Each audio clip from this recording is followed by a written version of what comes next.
আমাদের বছরে কিন্তু অনেক ধরনের সেলিব্রেশন আসে, অনেক ধরনের স্পেশাল ডে আসে। কিন্তু জন্মদিন ডেটা কিন্তু একদমই ডিফারেন্স। মানে প্রত্যেক বছরে ডিফারেন্স ফিল হয়। তো এটা কিন্তু অনেক বেশি একটা ডিফারেন্স লাগলো।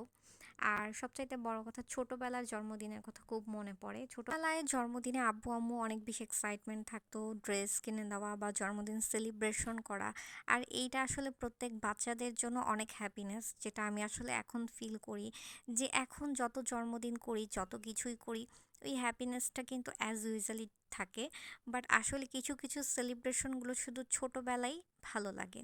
দেখবেন যে একটা ছোট বাচ্চার তার জন্মদিনের কথা বলবেন বা তার জন্মদিনে আপনি সেলিব্রেশন করবেন, জাস্ট উইশ করবেন, সে কিন্তু অনেক বেশি হ্যাপিনেস ফিল করে। তো এই ফিলটা আসলে ছোটোবেলায় বেশি ফিল হয়। তো এটাই আসলে মানে ভাবলাম আসলে বার্থডেটা আসলে মূলত ছোটদের জন্যই বেশি আসলে সেলিব্রেশন করা দরকার। প্রত্যেকটা বাচ্চাদের আসলে মন ভালো থাকে। তার মধ্যে হচ্ছে বেলুনস, কেক, এই দুইটাই হচ্ছে ছোটদের নিয়ে সেলিব্রেশন করার জিনিসটাই কিন্তু অন্যরকম একটা ভালো লাগা হয়। তো এটার জন্যই সেই ছোটবেলার কথা খুব মনে পড়লো। ছোটবেলায় আমরা আসলে কিভাবে বার্থডে সেলিব্রেশন করতাম বা ছোটবেলায় আমরা বার্থডেতে কী কী করতাম সেই দিনগুলাতে। তো সেই কথাগুলো খুব মনে পড়লো। তো প্রত্যেকটা মানুষের গিফট পেতে ভালো লাগে। তো আমি অনেক বেশি প্রচুর গিফট পেতাম ছোটবেলায়। আম্মুর বানানো সুন্দর সুন্দর ডেকোরেশন করা ড্রেস, যেটা আসলে আমি 2 দিন পর পরই আম্মুর কাছ থেকে গিফট পেতাম। মানে আমার আম্মু যেটা আসলে চিন্তা করতো ডিজাইনটা, সেই ডিজাইনে আসলে আমাকে মেক করে ড্রেস বানিয়ে দিত। তো ওই জিনিসগুলা, তারপর আব্বুর সাথে ঘুরতে যাওয়া, সব কিছুই একদম সেই ছোটোবেলায় চলে গেলাম। তো আমার একটা মনে আছে, আমি যখন ক্লাস 10-এ পড়ি, তখন মানে তখন তো আসলে মোটামুটি বড়। তো একটু বড়বেলার কথা বলি। তো বড়বেলার লাস্ট ওয়ান হচ্ছে, যখন আমরা ক্লাস 10-এ পড়ি, তখন আমার ফ্রেন্ডদের নিয়ে, মানে স্কুলের ফ্রেন্ডদের নিয়ে আমি একটা বার্থডে সেলিব্রেশন করেছিলাম আমাদের বাসায়। তো ওই ফ্রেন্ডস, ওই দিনগুলো আসলে মিস করলাম সবাইকে। মানে আমরা স্কুলে 6টা অনেক ভালো ক্লোজ ফ্রেন্ড ছিলাম।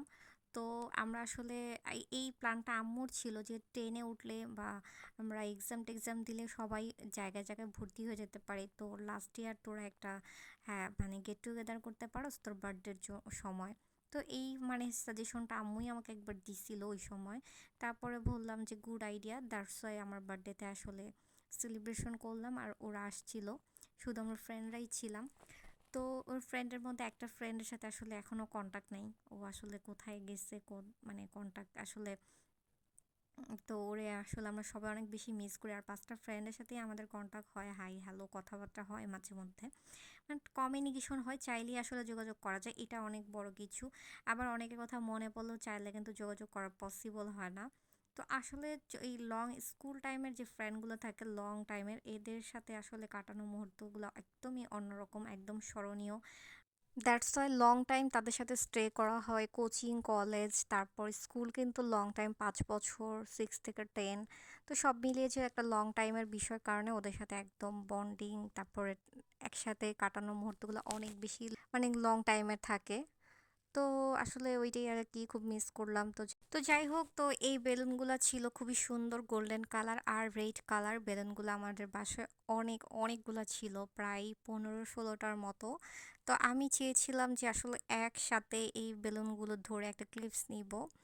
সো লাইক হচ্ছে রাস্তাঘাটে যেরকম বেলুন থাকে ওই রকম, বাট আসলে আমার কাছে সবগুলা হচ্ছে ম্যাক্সিমামই হচ্ছে ওদের দেওয়ালে সেট আপ করা হয়ে গিয়েছিল। দ্যাটস ওয়াই আর তেমন মানে ক্লিপস নিতে পারি নাই, জাস্ট কয়েকটা হাতে নিছি। তো এই বেলুনগুলো কিন্তু অনেক বেশি সুন্দর, এগুলো ডেকোরেশনের জন্য অনেক বেশি সুন্দর এবং পারফেক্ট এবং অনেক ভালোও লাগে।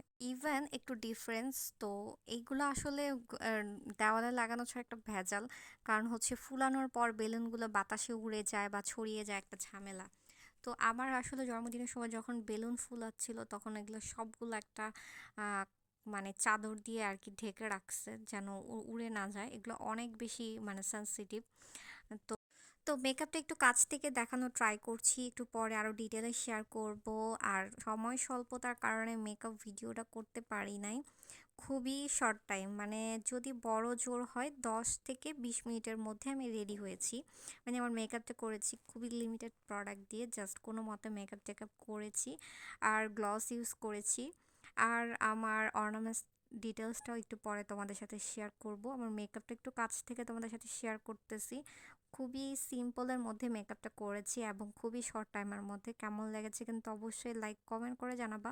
আর স্পেশালি এই লেন্সটাও কিন্তু অনেক বেশি সুন্দর। যারা হচ্ছে মেকআপ প্রোডাক্টস এবং লেন্স অর্ডার করতে চাও আমার পেজেই পেয়ে যেতে পারবা। এই সুন্দর লেন্সটা কিন্তু অনেক বেশি সুন্দর, মানে একটা লুকটাই কিন্তু টোটালি ডিফারেন্স করে দেয়, তোমরা দেখলেই বুঝতে পারবা। আরও সামনে অনেক ক্লিপস আছে। তো আমি গাউনটা একটু দেখাই। আমার গাউনটা কিন্তু অল ওভার কাজ, মানে অল ওভার কাজ বলতে একদমই বুকের সাইড, নিচের সাইড, হাতার সাইড, একদম অল ওভার কাজ। আমি এই টাইপেরই একটা গাউন চেয়েছিলাম, সো আমি পেয়ে গেছি ফাইনালি। বিকজ আমি অনেক গাউনের মধ্যেই দেখতাম যে শুধু বডিতে কাজ, নিচে কোনো কাজ নাই। সো আমি এটা আসলে অনেক খুঁজে খুঁজে পেয়েছি। আমি একটা শপ থেকে নিয়েছি, কোনো অনলাইন পেজ না। তো তারপর হচ্ছে আমি সুন্দর সুন্দর কিছু ক্লিপস নিতেছি, আর এটার কাজটা অনেক বেশি ডিফারেন্স প্যাটার্নের। তো আমার কাছে অনেক ভালো লেগেছে। তো তোমাদের কাছে আমার এই মেকআপ, আমার এই লেন্স এভরিথিং কেমন লেগেছে অবশ্যই লাইক কমেন্ট করে জানাতে হবে। তো শর্ট টাইমের মধ্যে কিন্তু আমার মেকআপটা একদমই অনেক বেশি গ্লো টাচ লাগতেছে। তো আমের প্রোডাক্ট ডিটেলস নিতে হলে তোমার অবশ্যই নক করতে হবে। আমাদের অল প্রোডাক্ট মেকআপ আইটেমের মধ্যে তোমরা পেয়েই যাবা। আর তার পাশাপাশি লেন্স তো অবশ্যই থাকবে। তো যার যেটা পছন্দ মেকআপ আইটেমের মধ্যে সব কিছুই তোমরা একদমই কোঅপারেট করে নিয়ে নিতে পারবা। স্কিন টাইপ অনুযায়ী অনেক টাইপের শেডের, অনেক টাইপের ব্র্যান্ডের ফাউন্ডেশন আছে। তো আপনাদের যেই স্কিনের যেই টাইপ সে অনুযায়ী স্কিন টোন অনুযায়ী আপনারা ফাউন্ডেশন সাজেস্ট করে নিতে পারবেন, লেন্স নিতে পারবেন। তার পাশাপাশি খুবই সুন্দর সুন্দর আই শ্যাডো প্যালেট আছে, যেটা আপনাদের সাজের ক্ষেত্রে মোস্ট ইম্পর্ট্যান্ট একটা পার্ট, যেটার পিগমেন্ট কিন্তু মাস্ট হ্যাভ খুবই প্রয়োজন। তো আই শ্যাডো প্যালেট, আমাদের ফাউন্ডেশন দুইটাই কিন্তু আমাদের সাজের জন্য খুবই ইম্পর্টেন্স। দ্যাটস ওয়াই আপনারা বেস্ট বেস্ট প্রোডাক্টগুলো আমাদের পেজেই পেয়ে যাবেন, কোঅপারেট করেই নিয়ে নিতে পারবেন। এবং তার পাশাপাশি পিগমেন্টও অনেক ভালো ভালো কোয়ালিটির এবং অনেক টাইপের ব্র্যান্ডের অনেক টাইপের আইশ্যাডো ফাউন্ডেশন পেয়ে যাচ্ছেন।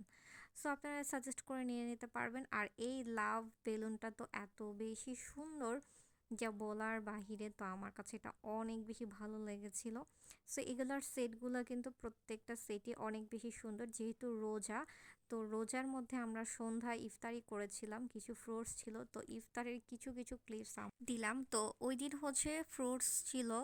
তারপর আমরা বরাবরই হচ্ছে ভাজা পোড়া বেশি পছন্দ করি ইফতারিতে, যত আইটেমই থাকুক আর না থাকুক। তো তার পাশাপাশি জিলাপি, ফ্রুটস, তারপর হচ্ছে পেঁয়াজু, বেগুনি, এভরিথিং সব আইটেমই ছিল। আনারসও ছিল, খেজুর মাস্ট থাকতেই হবে। তো এই সব কিছু দিয়ে শরবত, তার পাশাপাশি ছিল শরবত, এই সব কিছু দিয়েই। আচ্ছা, তারপর হচ্ছে এই যে বেগুনি, পেঁয়াজু আর আলুর চপ, এটা ছিল একটা মানে ডিশের মধ্যে। তো এই সব কিছু দিয়ে আমরা ওই দিন হচ্ছে সন্ধ্যায় হচ্ছে ইফতার করি। আর ইফতার করার পর হচ্ছে মানে একটু রেস্ট নিয়ে দেন হচ্ছে আমি কোনো মতে রেডি টেডি হই। তারপর হচ্ছে রেডি হলাম। আর এই গ্লসটা কিন্তু অনেক সুন্দর, অনেক ডিফারেন্স একটা গ্লস, আমার কাছে অনেক বেশি ভালো লেগেছে। আর এই অর্নামেন্টস সেটটা এইবার ইউএস থেকে এনেছিল। তো ভাবলাম যে অর্নামেন্টসটা এবার হচ্ছে গাউনের সাথে ভালোই ম্যাচ করতেছে। যেহেতু হোয়াইট কালার আছে, এটা হচ্ছিল গলার অর্নামেন্টসটা, খুবই খুবই সুন্দর। মানে এত গ্লেজ দেয় অর্নামেন্টসটা ছোট্টর মধ্যে, খুবই মানে নেকলেসটা খুবই সুন্দর। তো আমার কাছে মনে হলো যে এই অর্নামেন্টসটা গাউনের সাথে ম্যাচ হয়ে যাবে, দ্যাটস ওয়াই পরে নিলাম। তারপর হচ্ছে আমি হচ্ছে মেকআপটা খুবই শর্ট টাইমের মধ্যে করেছি, দ্যাটস ওয়াই ক্লিপস নিতে পারি নাই। আর তার পাশাপাশি ছিল এই যে ক্রাউনটা, এই ক্রাউনটা অনেক বেশি সুন্দর। তো এই ক্রাউনের মধ্যে ছিল একটা ফুল সেট, এটা গত বছর আনা হয়েছিল এই ক্রাউনটা। তো এই ক্রাউনের মধ্যে হচ্ছে ফুল সেট ছিল একটার। তো আমি এটা গত বছরে সেলিব্রেশন করে ফেলেছি, বাট এই বছর জাস্ট আমি শুধু ক্রাউনটা পরে নিলাম। সো ক্রাউনটা তো আমরা যে কোনো গাউনের সাথে বা যে কোনো পার্টির সাথে আমরা পরে নিতে পারবো। তো এই গ্লসটা তো বরাবরই অনেক বেশি পছন্দের, তো আমি একটু পরপরই বারবার দিচ্ছি আর দেখতেছিলাম যে এটা আসলে কেমন পিগমেন্টেশন দেয়। আর তার পাশাপাশি যে সুন্দর একটা ব্রেসলাইট, এইটাও হচ্ছে ইউএসের প্রোডাক্ট। এই সব কিছু অনেক বেশি ইউনিক এবং ডিফারেন্স, আমার অর্নামেন্টসগুলো অনেক বেশি সুন্দর। আর তার পাশাপাশি ছিল বিরিয়ানি। জন্মদিন উপলক্ষ করেই মূলত বিরিয়ানি রান্না করা হয়। তো আম্মু হচ্ছে গরুর বিরিয়ানি রান্না করে। তো আমরা হচ্ছে বরাবরই যত কিছুই রান্না করুক, আমরা হচ্ছে সন্ধ্যা হচ্ছে আগে ইফতার আইটেম খাই, তারপর হচ্ছে খেতে মন চাইলে খাই, না হলে হচ্ছে রাতে খাই। তো আমরা হচ্ছে বরাবরই হচ্ছে ওদিন প্রোগ্রামটা শেষ করে দেন ইফতার করে প্রোগ্রামটা শেষ করে দেন হচ্ছে বিরিয়ানিটা খেতে বসি। তো আমি অনেক বেশি টায়ার্ড এবং খুব খারাপ লাগতেছিল, দ্যাটস ওয়াই আমার খেতেও ইচ্ছা করতেছিল। তো আম্মু বলতেছিল তোর জন্য তোর বার্থডে উপলক্ষে বিরিয়ানি রান্না করলাম, এটা বাসি হয়ে যাবে, এখন না খেলে পরে ভাজা অবস্থায় টেস্টটা ওরকম লাগবে না। তো তো আপনাদের ভাইয়া টেস্ট করতেছিল আর বলতেছিল কেমন, তারপরে আমিও বসে পড়লাম, জাস্ট একটু টেস্ট করলাম, জাস্ট আম্মু রিকোয়েস্ট করে। ওই দিন এত রোদ পড়ছে, এত গরম পড়ছে, শরীরটা অনেক বেশি খারাপ লাগতেছিল এবং প্রোগ্রামটা যে কি মানে অবস্থায় করছি, মানে কোনো মতে করছি, আমার এত খারাপ লাগতেছিল, বমি বমি ভাব, দ্যাটস ওয়াই খেতেও ইচ্ছা করতেছিল না। তারপরে কোনো মতে একটু খাওয়া দাওয়া করলাম, তারপর হচ্ছে এই তো খাওয়া দাওয়া করে আমাদের বার্থডে প্রোগ্রামটা ফাইনালি শেষ করলাম। তো তো মেকআপটা আপনারা স্কিপ করবেন, আমি কিন্তু মেকআপের অর্ধেক হাফ উঠিয়ে তারপর খেতে বসছি, কারণ আমার খাওয়ার ইচ্ছা ছিল না। তো এইভাবেই আমার ফুল বার্থডের ভিডিওটা তোমাদের সাথে শেয়ার করলাম, আর এইভাবেই সেলিব্রেট করে শর্ট টাইমের মধ্যে এইভাবে বার্থডেটা সেলিব্রেশন করলাম। তো ফুল ভিডিও কেমন লেগেছে লাইক কমেন্ট করে জানাতে হবে। থ্যাংকস।